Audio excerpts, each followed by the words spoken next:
Hello guys, स्वागत है आपका कंटेंट मॉन्स्टर्स के एक और एपिसोड में। और आज के इस एपिसोड में हम रिव्यू कर रहे हैं फिल्म बीस्ट का, जो कि रिलीज हुई है नेटफ्लिक्स पर और कुछ समय पहले रिलीज हुई थी सिनेमा घरों में।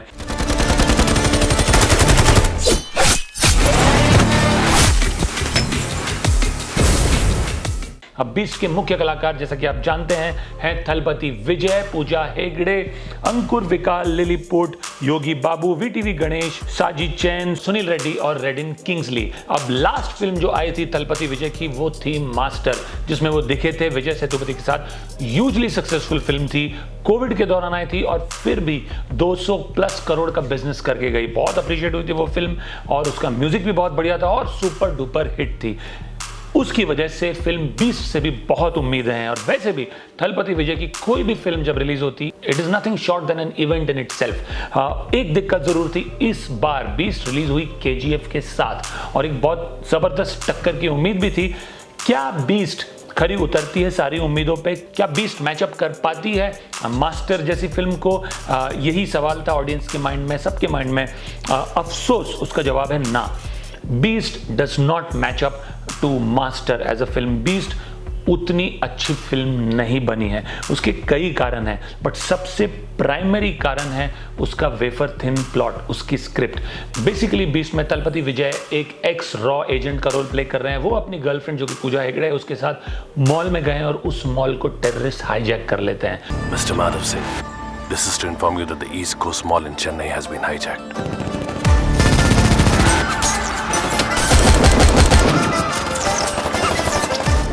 हाईजैक करने के बाद टेररिस्ट की डिमांड होती है कि वो उमर फारूक नाम के टेररिस्ट को रिलीज करवाए इंडियन गवर्नमेंट से। वही टेररिस्ट जिसे ओरिजिनली 10 साल पहले वीर राघवन यानी कि थलपति विजय के कैरेक्टर ने पकड़ा था। उसके बाद वो रॉ की सर्विस छोड़ चुके हैं और दूसरे काम करते हैं और एक नॉर्मल सी जिंदगी व्यतीत करते हैं। जैसे ही उन्हें पता चलता है कि टेररिस्ट ने ये शर्त रखी है कि जिस टेररिस्ट को उन्होंने पकड़ा था उसी को रिलीज करना है, वो एक्शन में कूद पड़ते हैं। क्योंकि वो मॉल में फंसे हुए अपनी गर्लफ्रेंड के साथ, वो किसी भी तरह कोशिश करते हैं कि सारे हॉस्टेजेस को सेफली बाहर निकालें और किसी भी तरह इंश्योर करें कि उमर फारूक पकड़ा ना जाए। इसमें इन्वॉल्व हो जाते हैं पॉलिटिशियंस। किस तरह से एक पॉलिटिशियंस मिला हुआ है इन टेररिस्ट के साथ ताकि वो प्राइम मिनिस्टर बन सके और वो इन हॉस्टेजेस को बचा सके, इसलिए उसने षड्यंत्र रचा हुआ है। किस तरह से वीर राघवन की सारी कोशिशों के बावजूद हालांकि हॉस्टेजेस बच जाते हैं, लेकिन उमर फारूक रिलीज होके पाकिस्तान ऑक्यूपाइड कश्मीर चला जाता है और किस तरह से वो वापस जाके उसे पकड़ के ले आते हैं, broadly forms the crux of the story. अब प्लॉट जो है इसमें कुछ नयापन है नहीं। अगर आप मुझसे पूछें तो एक कहानी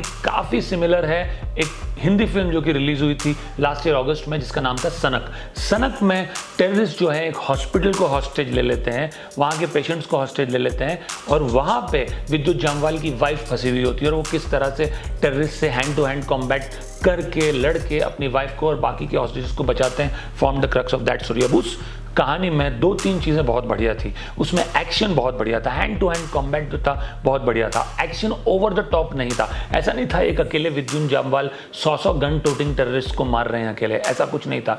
एक्शन बहुत रियलिस्टिक था, एक इमोशनल कोर था, क्योंकि विद्युत जामवाल की बीवी जो कि एक हार्ट पेशेंट थी और वो किसी तरह से एक सक्सेसफुल ऑपरेशन के बाद घर आने वाली थी। इस वजह से विद्युत जामवाल के लिए उसे बचाना बहुत जरूरी था। वो जो इमोशनल कोर था उस फिल्म में वो बहुत स्ट्रांग था और कहीं ना कहीं बहुत ज्यादा ग्रिपिंग और एज ऑफ द सीट थी सनक।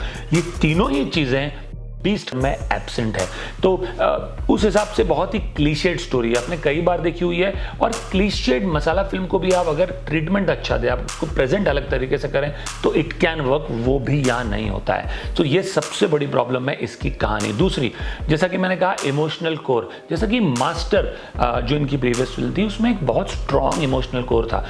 इनका जो रिलेशनशिप था अपने कॉलेज के स्टूडेंट्स के साथ, या इनका जो रिलेशनशिप था रिहैबिलिटेशन सेंटर में फंसे किड्स के साथ थलपति विजय का उस फिल्म में, वो कहानी को बहुत इमोशनल बनाता था मास्टर को। वो इमोशनल कोर इस फिल्म में आपको नजर ही नहीं आता, वो इमोशनल कनेक्ट कंप्लीटली मिसिंग है। इस वजह से ये फिल्म आपको छूती नहीं। तीसरी बात, एक स्ट्रॉन्ग एंटागनिस्ट, चाहे वो सनक हो जिसमें चंदन रॉय सान्याल थे या चाहे वो मास्टर हो जिसमें विजय सेतुपति थे, एंटेगनिस्ट बहुत स्ट्रांग थे।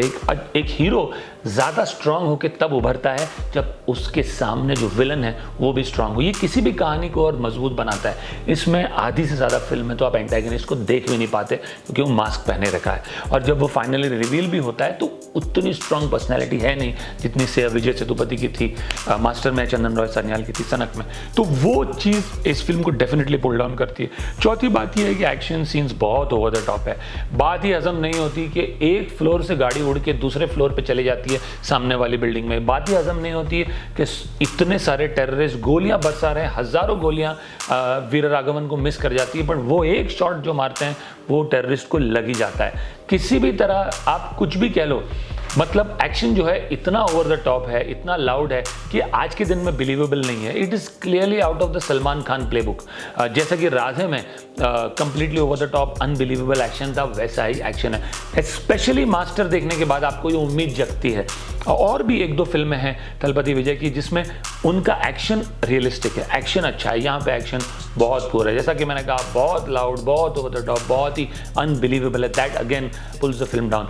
गाने इस फिल्म के अच्छे हैं, 2-3 गाने बहुत सुपरहिट हो चुके हैं, तो वो उस लिहाज से कोई दिक्कत नहीं है। फिर भी म्यूजिक मास्टर को मैच नहीं कर पाता।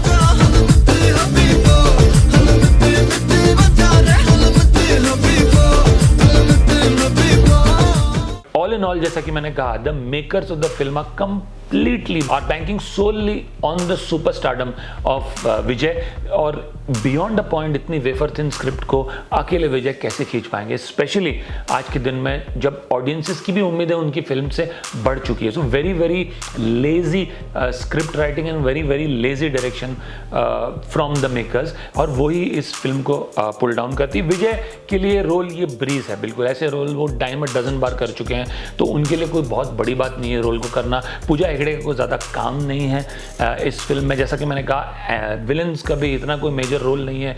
जो भी रोल है प्राइमरली विजय का है और सेल्वा राघवन का है, और दोनों ने अच्छा ही काम किया है, बट वो दोनों भी इस पिटिएबल स्क्रिप्ट को ऊपर नहीं उठा सकते हैं। मेरी रेटिंग इस फिल्म के लिए होगी 4 आउट ऑफ 10। बहुत ही डिसअपॉइंटिंग है गिवन दैट बहुत उम्मीदें थी इस फिल्म से, बट लाइक आई सेड, इस तरह की फिल्म आज के दिन में चलना मुश्किल ही था। और अगर आपको ओवर द टॉप जाना भी है, जैसा कि KGF में हुआ है, then you go all the way. Take every shot as if your life depends on it. एक एक शॉट आपका यूनिक लगना चाहिए, ना तो ऐसा कुछ लार्जर देन लाइफ है इस फिल्म में। बहुत ही basic run of the mill average film है। मेरी रेटिंग, जैसा मैंने कहा, 4 on 10 है इस फिल्म को। अगर आपने ये फिल्म देखी है तो ज़रूर बताइए आपको ये फिल्म कैसी लगी, whether you liked it, whether you agree with our review or disagree। अगर आपको हमारा रिव्यू पसंद आया तो हमारे चैनल को सब्सक्राइब कीजिए। For more such reviews will keep coming back. See you soon. Thank you.